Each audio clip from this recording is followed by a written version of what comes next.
तुलसी Gabbard. Social media पर यह नाम भारतीयों के बीच छाया हुआ है, साथ ही अमेरिका की राजनीति में भी चर्चा का विषय बना हुआ है। वजह है राष्ट्रीय खुफिया विभाग के निदेशक के रूप में तैनाती ये अमेरिका में।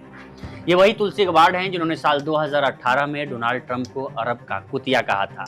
अब उसी गबार्ड को डोनाल्ड ट्रंप ने अपने मंत्रिमंडल का विस्तार करते हुए राष्ट्रीय खुफिया का निदेशक नियुक्त किया है। तुलसी गबार्ड की एक पहचान अमेरिकन हिंदू के रूप में भी है। गबार्ड का एक वीडियो वायरल हो रहा है जिसमें वो हिंदू धर्म का पवित्र ग्रंथ गीता पर हाथ रखकर शपथ लेती नजर आ रही हैं। अमेरिका में इतने बड़े पद पर किसी भारतीय की नियुक्ति और वो भी हिंदू धर्म मानने वाले की, फिर क्या तुलसी गबार्ड ट्रेंड करने लगी। लेकिन सवाल है कि क्या तुलसी गबार्ड भारतीय हैं या लोग उनके नाम और धर्म के आधार पर उन्हें भारतीय मानने लगे हैं। आज वीडियो में अमेरिका की पहली हिंदू महिला राष्ट्रीय खुफिया की निदेशक बनने वाली तुलसी गबार्ड की। नमस्कार, मैं उपेंद्र कुमार। तुलसी गबार्ड के नाम कई रिकॉर्ड हैं। अमेरिकी कांग्रेस की पहली हिंदू महिला सीनेटर होने का गौरव भी उन्हीं के नाम है और सबसे कम उम्र की हवाई राज्य की सदन के लिए चुनी जाने वाली महिला का रिकॉर्ड भी उन्हीं के नाम है। साल 2002 में 21 साल की उम्र में वो हवाई राज्य सदन की सदस्य चुनी गई थी। यहीं से उनकी राजनीतिक सफर की शुरुआत भी होती है। हालांकि साल 2003 में वो हवाई आर्मी नेशनल गार्ड में भर्ती हो गई और विधायी सत्रों के बीच ही उन्होंने अपना बुनियादी प्रशिक्षण पूरा किया। फिर साल 2004-05 में उनकी तैनाती अमेरिकी सेना के एक यूनिट के साथ इराक में कर दी गई। फिर साल 2008-09 में उनकी तैनाती कुवैत में की गई, जहां उन्होंने आतंकवाद निरोधी इकाइयों को प्रशिक्षण देने का काम किया। सेना में करीब एक दशक गुजारने के बाद साल 2010 में वो एक बार फिर राजनीतिक रूप से सक्रिय हो गई और साल 2010 में होनोलुलु नगर परिषद के लिए निर्वाचित हुई। CNN की रिपोर्ट के मुताबिक राजनीति में रहते हुए ही उन्होंने साल 2011 में फिल्म निर्माण कंपनी कानू प्रोडक्शन की स्थापना की। फिर साल 2012 में अमेरिकी प्रतिनिधि सभा के लिए चुनी गई, जिनके नाम पहली हिंदू कांग्रेस महिला होने का गौरव प्राप्त हुआ। इसी दौरान उनकी पति से अफेयर की चर्चे भी हुई। जो अभी फिलहाल उनके पति हैं, उनके बॉयफ्रेंड थे, उस समय इनके अफेयर के चर्चे भी हुए, क्योंकि कहा जाता है कि जब ये 2012 के चुनाव प्रचार कर रही थी तो उस समय उनके पति एक फोटोग्राफर के तौर पे उनके साथ थे और धीरे धीरे नज़दीकियाँ बढ़ती गई और बाद में उन्होंने शादी कर ली। और इसी समय उन्होंने गीता पर हाथ रखकर अमेरिकी, जब वो 2012 में चुनावी मैदान में हुई और जब चुनाव जीती तो उसी समय गीता पर हाथ रखकर अमेरिकी सदन में शपथ ली थी, जिसके बाद उन्हें भारत में प्रसिद्धि मिली थी। पाकिस्तान और बांग्लादेश में अल्पसंख्यक हिंदुओं पर हो रहे अत्याचार का मुद्दा भी उन्होंने अमेरिकी सदन में प्रमुखता से उठाया था। उनकी बढ़ती लोकप्रियता की एक वजह यह भी मानी जाती है जब साल 2013 में उन्हें डेमोक्रेटिक नेशनल कमेटी का उपाध्यक्ष चुन लिया गया।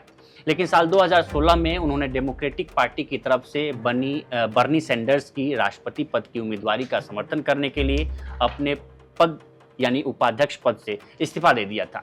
तुलसी गबार्ड दुनिया भर में चर्चा में तब आई थी जब उन्होंने साल 2015 में अमेरिका की तरफ से बयान देते हुए सीरियाई राष्ट्रपति बशर अल असद को सत्ता में बने रहने देने का आह्वान किया था।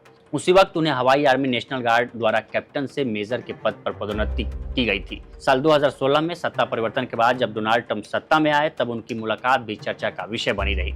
तब गबार्ड ने कहा था कि राष्ट्रपति ट्रंप ने मुझे सीरिया के बारे में, हमारी मौजूदा नीतियों, अलकायदा और ISIS जैसे आतंकवादी समूहों के खिलाफ हमारी लड़ाई, साथ ही हमारे सामने आने वाली अन्य विदेशी नीति और चुनौतियों के बारे में जानने के लिए उन्हें बुलाया था।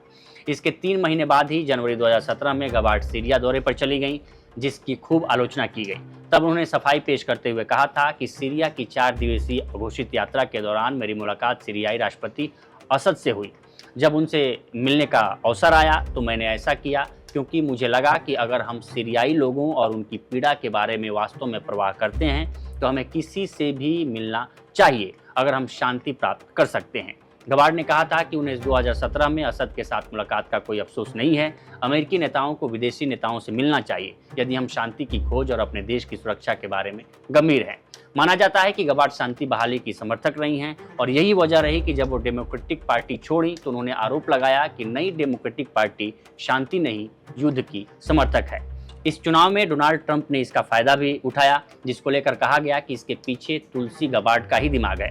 ट्रंप हर सभा और मीटिंग में कहते रहे कि वो युद्ध नहीं, शांति के समर्थक हैं और अगर वो सत्ता में लौटे तो मिडिल ईस्ट और रसिया यूक्रेन को 24 घंटे के अंदर रुकवा देंगे।